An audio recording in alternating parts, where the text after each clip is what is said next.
Good morning. I just wanted to say it occurs to me that when knowledge and circumstance ride separate trains, disaster is a foregone conclusion.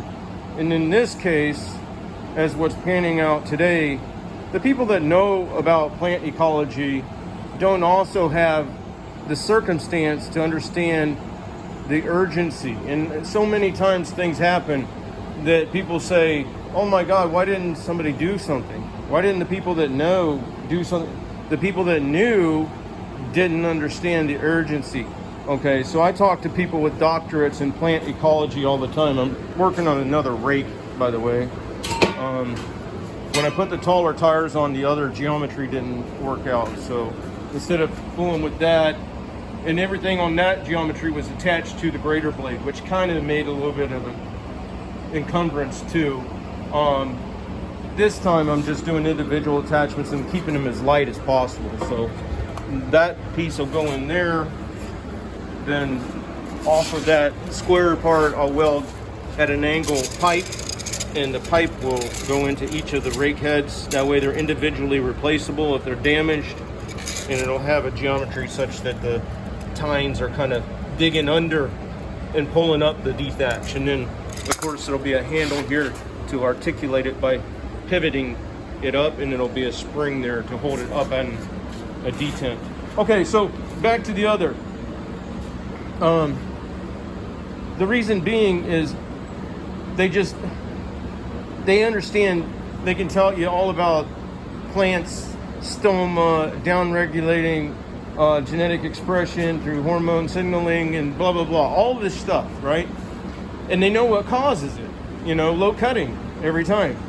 So, and other factors that consequence of low cutting. But they don't think that there's a plan of urgency, or they'll just say reforestation is the only answer. The problem with the reforestation is the only answer. You're exempting yourself from the battle. You can't advocate for reforestation while still supporting the population that we have and is growing. But I also don't believe in the premise that reforestation is the answer. I can go out into any of these wooded areas around Florida. Excuse the mess. I don't want to get a bunch of my junk in here.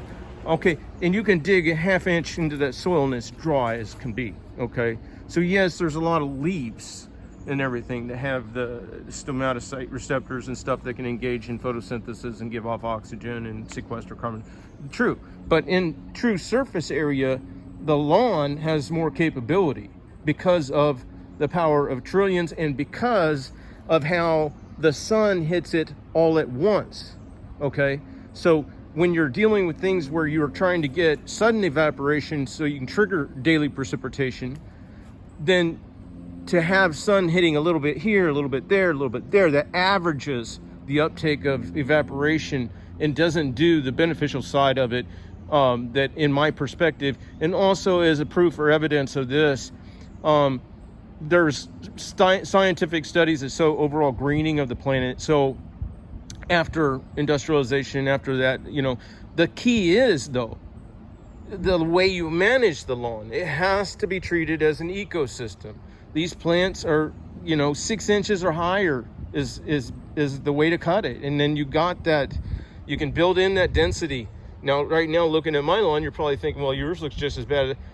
It may, because I'm living the circumstances of other people's decisions. The drought here is horrible, but the difference is having supported a taller plant has hopefully driven a deeper root. It's also got a natural selection. And when things do improve, if they do, because one of these days we won't get that so-called, when it starts raining, it'll all work out.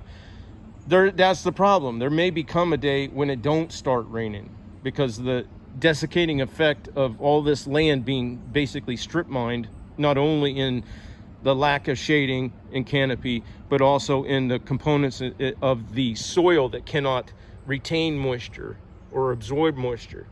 So these arguments and the dislocation of knowledge and circumstance is the potential for some very bad things to happen. All right, y'all have a good day.